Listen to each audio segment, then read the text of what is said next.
So, good morning guys. Ayan, para masagot natin ang tanong ni Kuya sa taas. Ayan, katatapos lang namin naghukay ng patatas at kumuha ako ng mga sample. So, ito ay Super XL, XL, and we have here the extra.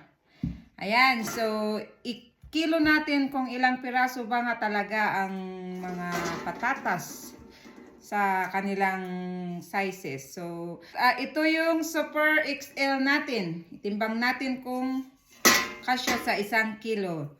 So, there. Yan. 1 kilo po. So, kuya. So, yan. At 2 piraso ang Super XL nating patatas. Ito ay galing sa Benguet at galing sa medyo mainit na weather. Iba pa rin yung sa mga kakadkadaan. So, ito yung XL natin. Tignan natin kung ilang piraso ang XL. Yes, so we have 3.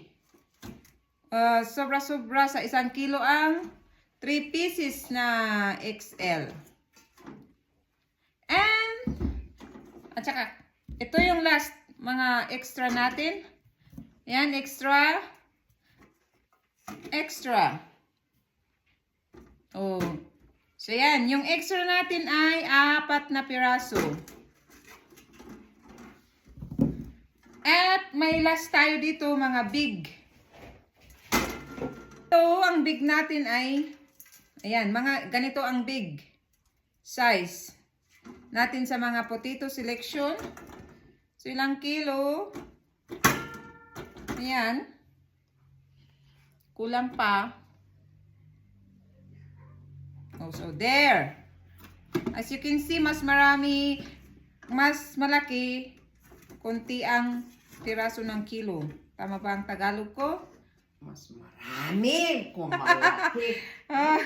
Yan. So there. Ito ay ating big. So sana nasagot ang iyong tanong. Maraming salamat.